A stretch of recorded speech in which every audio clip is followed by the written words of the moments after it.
You're listening to the One Day Advice podcast, where your hosts Nick Riley and Paul Henderson are going to take you for a ride inside the world of personal finance. Together, we're going to give you a fully transparent, behind-the-scenes look into the financial services industry, helping you to optimize your financial life along the way.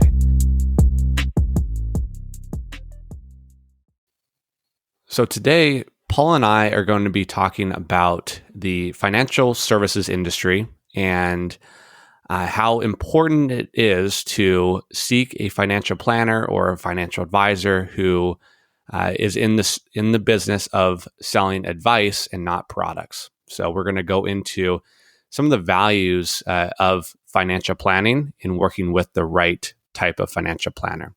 We're going to be getting into what a true financial planner is as well later in this episode.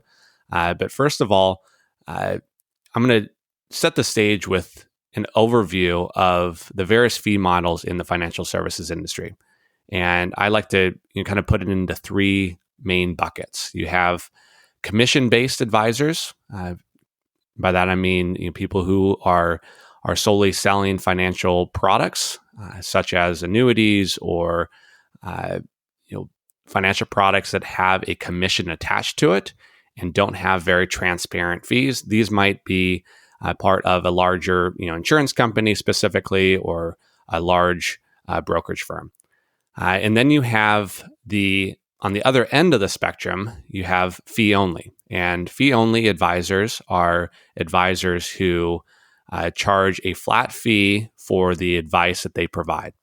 And that could be in the form of investment management, say like a percentage fee on investments that are managed by the advisor, such as 1%. 1% typically is the industry norm.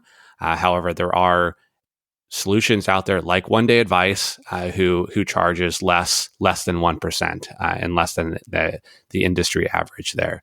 Other ways for a fee-only advisor to charge is by the hour. So, fees might range from $150 an hour to $500 an hour, depending on the complexity of that service and maybe the geographical area that you might be in. You might be paying less for services in Nebraska than you are here out in Seattle or out on the West Coast in San Francisco. And the third bucket, which is probably the most confusing bucket, which I'll probably have Paul give a little bit of context into. Well, just because I have strong opinions about it. Is the fee-based. And maybe, Paul, I'll let you describe that third bucket of kind of the fee models of financial services. Yeah, the fee-based, I look at it as it's combining some of the language of fee only with the lucrative nature of the commission-based for the advisor. And fee-based, I would say, came out of the overall industry looking at the growth of registered investment advisors who were kind of revolutionizing the industry and saying, okay, we can speak this language too, because if someone asks me if I'm fee only, I need to have something that I can say. And fee-based sounds really close to fee only, so it was kind of the slam dunk answer. The issue with it is now they're taking fees, and maybe they're showing a 1% or less. Like Nick was saying, like you can see all types of different fee schedules, but even more than 1%, yeah, or more than 1%. Yeah, I've seen some that go up to 2%. I can't think about that, but yeah, you can charge that fee, and then you can also sell products. And so, from the investment advisor standpoint, or broker, whatever you want to call them, and that's a whole nother topic. They can kind of double dip at this point, and it sounds good to the consumer. So this one, personally, it gets to me because it takes in an industry that's already a little bit confusing to people, and then just makes it even more opaque. Yeah, and a little context too behind that is where the ad dollars are being spent. So a large part of why people believe that a fee-based advisor is what they need is because that is what they're marketed by, and the people that, or the companies that have the deep pockets in order to pay for those advertising and marketing costs are the large brokerage firms that have evolved from a pure commission-based model to also providing quote unquote fee only business. So because they're riding both sides, they coined the phrase fee-based, which is very easily confused by fee only and completely different. Yeah, and I'll say, an argument that I've heard, which resonates a little bit, but still don't fully buy it, is, if I'm a fee-based advisor, I could say, well, if I send you out somewhere to get an insurance product that you need, that person's going to get a commission. So why shouldn't I just take care of it for you? So there are arguments that sound somewhat compelling, but at the same point, I think you run into a lot of conflict of interest issues. You run into the issue of, are you really the specialist in everything? Shouldn't I go to a specialist for, if I need an insurance product, I want someone who specializes in term insurance products. I don't necessarily want my person who I thought specialized in financial planning to, be the one-stop shop. I think there's an argument in favor of the specialization. I'm not going to say that word now. Specialization. I got it out. But yeah, there's, like you said, it's an industry that markets well and has put a lot of ad dollars in. So, there's an argument that they can make to everything that we say. I don't buy it, but it's there.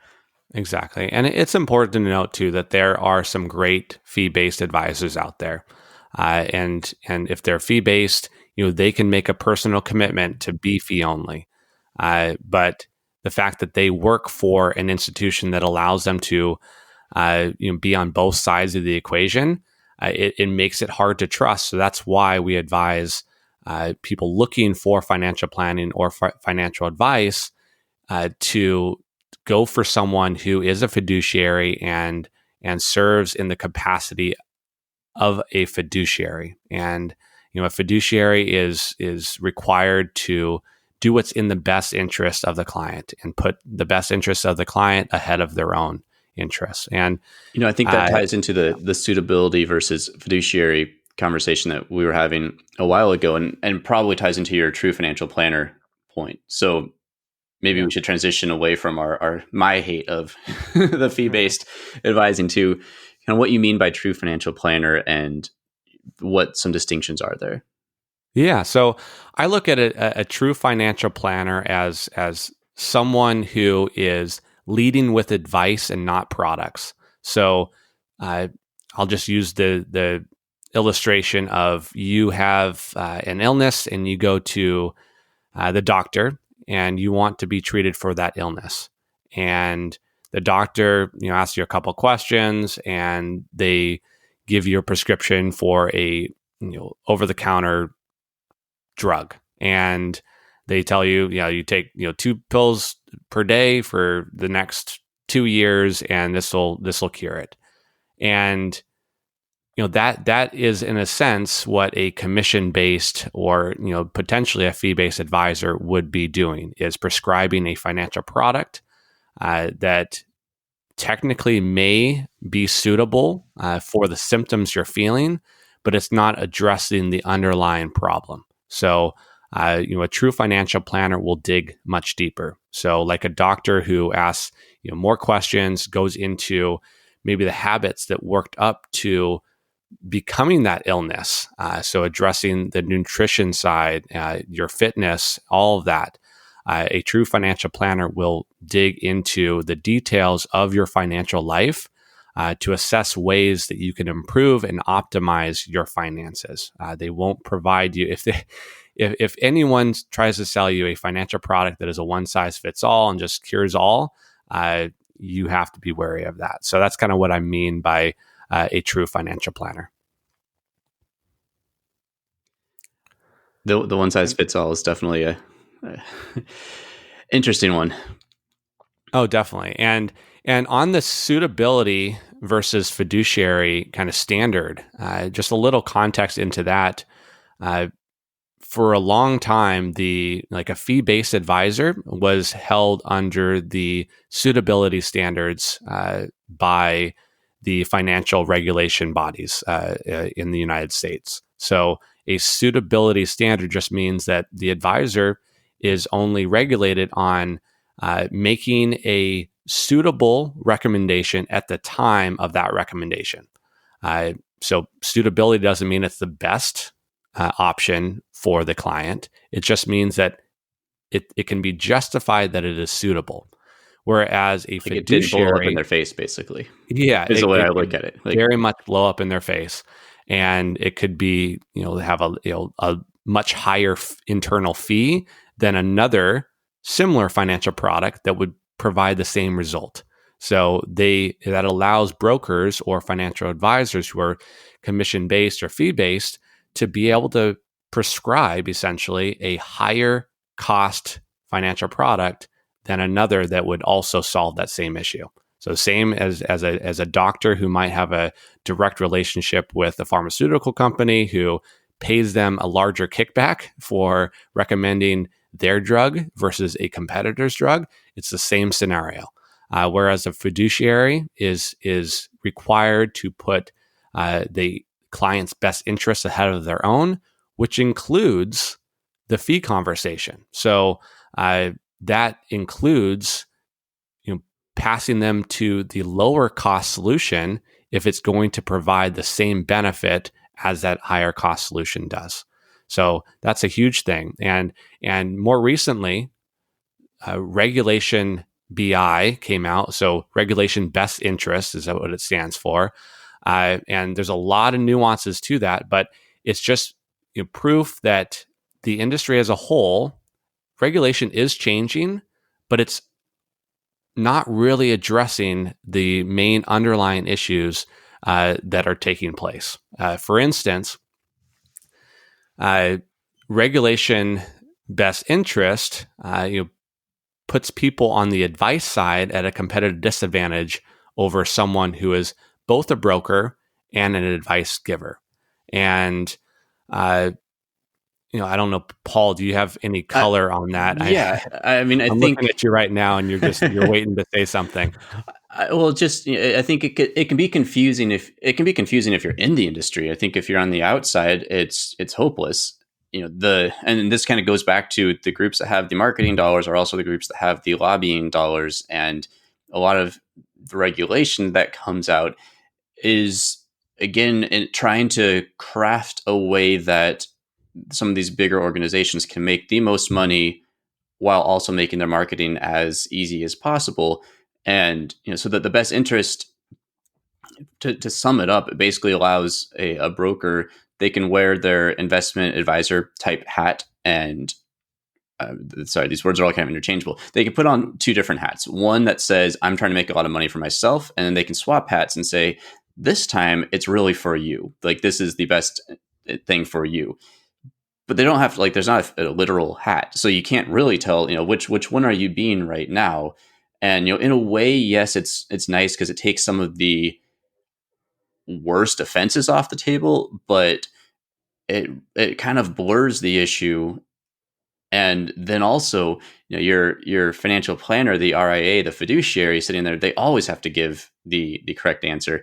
But now they're being held to a higher standard. Well, they continue to be held to a higher standard, but the brokers can now start using some of the same words, and they can say that of course they're fiduciary sometimes.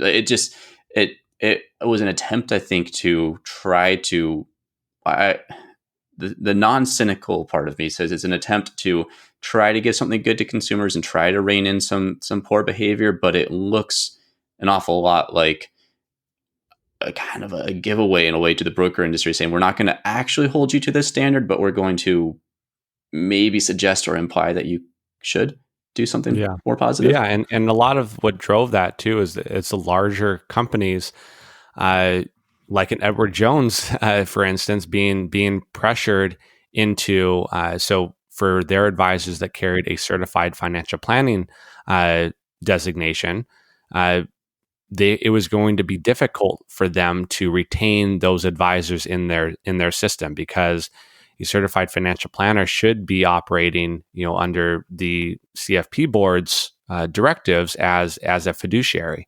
But when a CFP works for a broker dealer or a fee-based type system, that in and of itself creates a conflict of interest. So I think that we could go into further details on and probably put you to sleep on regulation BI and the suitability standard. But that kind of transitions us into the fee transparency conversation that we wanted to kind of discuss with you all today. And the one, if you work with an advisor today, I'm curious to hear from you. Do you know how much you're paying your advisor? Do you know how you're paying or compensating your advisor? These are all things to make sure you're aware of. Maybe you're searching for a financial planner or advisor. Make sure you are upfront in asking them how they are compensated. And just to give you an overview on fees in the industry, because Paul and I are about total transparency, and that's part of the reason we have this podcast is we believe by educating the clients, educating the consumers of financial advice towards what is best for them, that will help lead towards better regulation down the road. That is working in the best interest of consumers and our clients too. So, just a little overview on the commission-based financial products out there.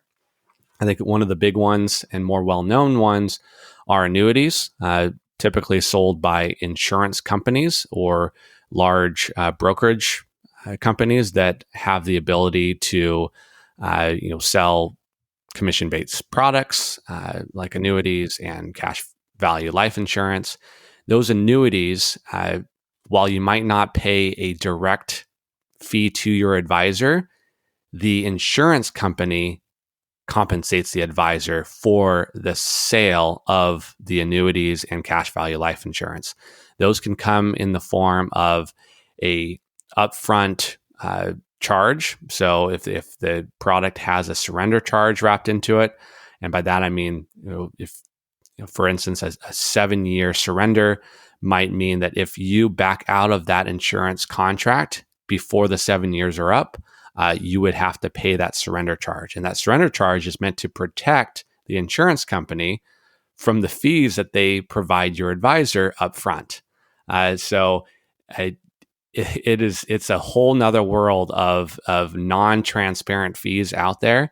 But the insurance company ultimately is always going to benefit from those products. And that's why you see the Northwestern Mutuals of the world and some other large ones growing so significantly, because there are so many fees built into the products that they are selling, and they're protecting themselves by having surrender charges if you were to get out of it prematurely. Yeah, I would just add any color on that, Paul? If you hear the word guarantee, just assume that you're paying for it. And that's, if people are talking about annuities and cash value life insurance, it almost always includes some conversation around a guarantee, or, well, almost always guarantee. It's interesting, just because people are like, oh, well, this is going to give me this number of dollars, every single month, and that's what I need, and it's great. And yeah, you lose in all of that. Well, if you'd held on to that, maybe you would have had more money. And maybe if you'd worked with an advisor, they could create the portfolio for you that's also going to generate, not guaranteed, but a significant income stream that they can help you plan out. So, people will pay a lot for someone just to say this is guaranteed. Yeah, absolutely. Yeah, that guaranteed income stream comes at a cost. And it's important to note that there are other ways to provide a high probability of that income coming in. If it's not guaranteed, at least you're saving a significant amount on the fees generated from that. And there's to any product that a business sells, one side is going to benefit the most. And when it comes to insurance products and financial products with a commission attached to it, it's pretty easy to see who benefits the most from that, and that is oftentimes the large insurance company. So the other type of financial product. Before I get into that, Paul, did you have anything else to add to that? I was actually going to make the segue also by pointing out that within a lot of those life insurance products, now, like, again, things are changing, and insurance companies will give you the option to invest. So you feel like you're holding an investment portfolio. And of course, if you're doing that, it's almost always in their mutual funds. And they're definitely not going to give you the lowest cost because that money's captive. So that's a way that you might think, well, this is a relatively low cost insurance program, but well, sure, they got you on the other side once the money's in there in the mutual funds. And I'm guessing that you're going to talk about just a normal investor outside of an insurance program. Exactly. Yeah. And so mutual funds, I'm not going to bash on mutual funds as a whole because there are great mutual fund companies out there.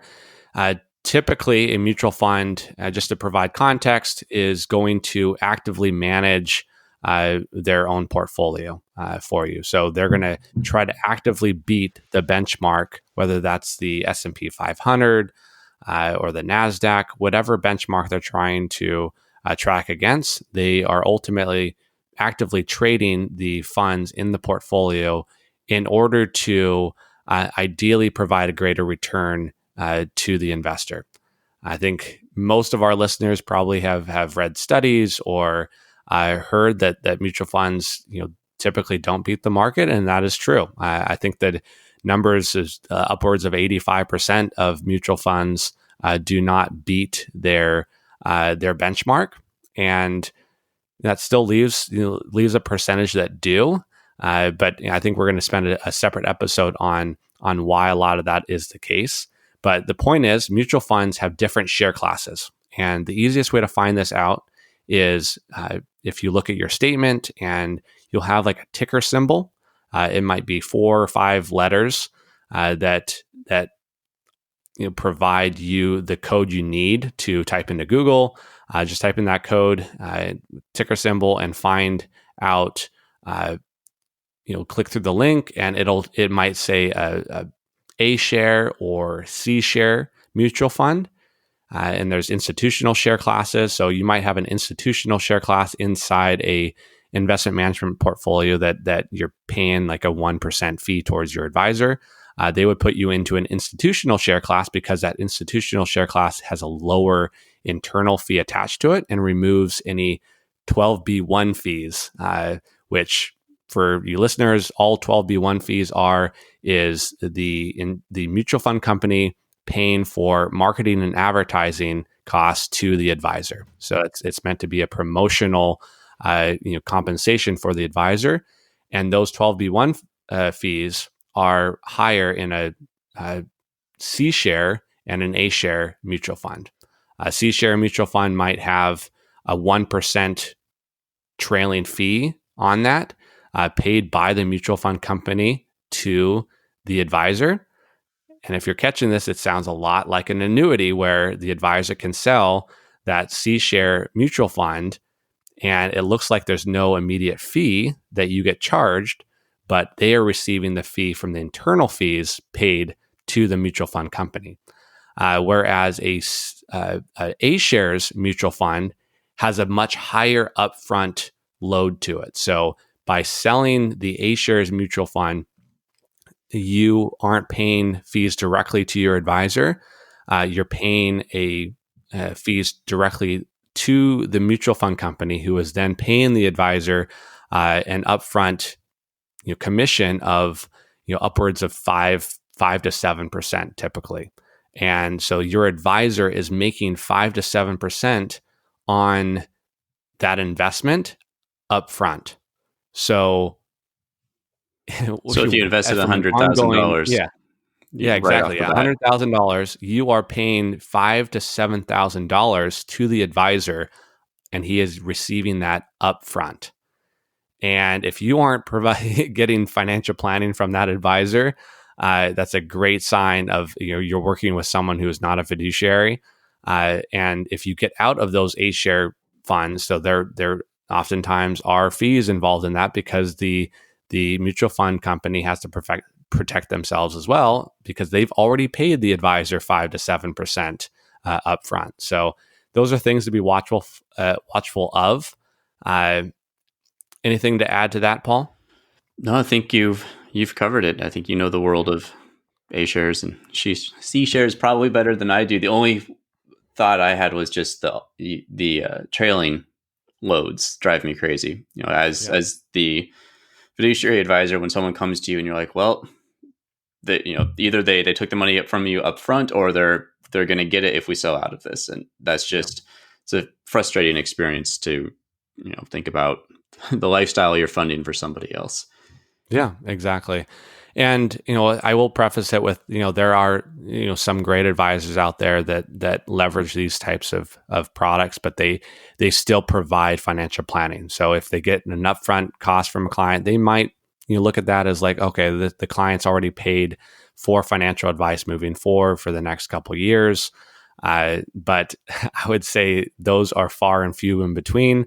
I think anyone, who receives an upfront payment like that is oftentimes going to chase another upfront payment from somewhere else. So just something to be watchful of. But yeah, I think that's a wrap for this episode today. I just wanted to kind of go over some key takeaways for our listeners as well. So one being, if you work with an advisor currently, make sure to ask your advisor if they're a fiduciary, and follow up and ask about all the ways that they are compensated. Because like Paul mentioned earlier, there is it's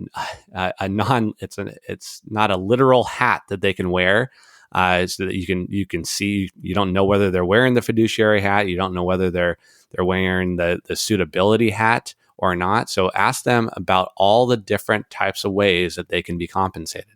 If they say that they can be compensated through commissions, then they aren't a fiduciary. And the other thing is to review your statements. If you're working with an advisor, do you see a transparent fee on that? If you don't, and your advisor says there's no management fee, it is in all likelihood, those fees are being paid through the individual products or mutual funds that you have inside of your account. So that's one thing. You want to make sure you check out those investments as well. What are those expense ratios? And with Google today, most of that information is readily available. We are also happy to assess, do a fee assessment for you here at One Day Advice, just to make that process easier for you, just to see if there's any loads attached to that, any large upfront commissions that you have to be wary of getting out of too soon. But then ultimately, fee only is what we view as the best option for people seeking financial advice. However, it is not 100% free of conflict of interest. It's going to be very difficult to find someone who is absolutely 100% free of conflicts of interest because, for instance, a fee-only advisor might charge a percentage of assets that they manage. We'll just say that 1%, and maybe you have a inheritance that came your way. Say you got $100,000 from your grandmother who passed away, and you really want to maybe invest that in real estate. Well, your advisor might advise you to add that to the assets that they manage themselves. So that, for instance, it could be a potential conflict of interest because with more assets under management, that equates to a higher fee for the advisor. So it's important to look deeper into that of why they're advising that. But we at One Day Advice believe there's other ways to accumulate wealth other than just through your investment portfolio, whether that's through your business, through real estate, and that's, you want to make sure that you're working with an advisor who is willing to advise on other methods of increasing your wealth. Yeah, I would just add that that we talk a lot about these different definitions and the different rules and regulations and the importance of fiduciary versus other levels or standards, but you can't take the idea of trust out of it. I always go with the idea of trust and verify. And in that $100,000 example that Nick brought up, that's $1,000 going to the advisor if they are charging 1%. And I've heard of situations where there's a conversation of, well, should you fully fund your 401k or should you put some more into this the account that I'm managing? That's in a perfect world, the advisor is always going to give the answer that is in the best interest of the client. But it's not a perfect world, and you really do need to go in. You can have someone who's fiduciary, you can have someone who's charging you decent fees, but you also need to understand why they're doing this, who they are, and ultimately you have to choose. You have to decide if you can trust them. And Yeah. that's at the end of the day, like that, like every relationship, there has to be some element of trust. And if you start to question, or if you are feeling unsure, it's a great time to verify, whether that's talking to another advisor, looking up stuff online, whatever. If you have that moment of uncertainty, I would say trust your gut and start doing some research. Yeah. Get a second opinion, or get a solid sounding board around you. But on that note, we went into a lot of detail here in this episode. Definitely spoke on a topic in full transparency that isn't often done within the financial services industry. So we understand that this might be a foreign concept to many people, and we want to make sure that we're a resource to you to get your questions answered. So if you have any doubt in your mind, or if you're just questioning whether the advisor you're working with is a fiduciary, feel free to let us know, and we can help you assess that. And we want to make sure that you are working with the right type of advisor, and we want to make sure that you're getting the solutions you need to help you achieve your financial life goals. So with that being said, feel free to send us an email for any feedback you have on the episode, any further questions that you have. I'm sure questions will arise where we want to go into further detail on certain subjects that were talked about in this episode. But thanks for listening, and we look forward to continuing to provide you with fully transparent advice. Hi, I'm Nick Riley, the founder of One Day Advice. If you like what you've heard, we'd greatly appreciate your help in spreading the word. After all, we are financial educators, not marketers. Thanks for listening, and remember to leave us a review. Nick Riley is the founder of One Day Advice, an independent registered investment advisor. Paul Henderson is the director of financial planning at One Day Advice. Both Nick and Paul serve as wealth advisors to their clients. All opinions expressed by Nick, Paul, and podcast guests are solely their own opinions and do not reflect the opinion of One Day Advice. This podcast is for informational purposes only and should not be relied upon as a basis for investment or financial decisions.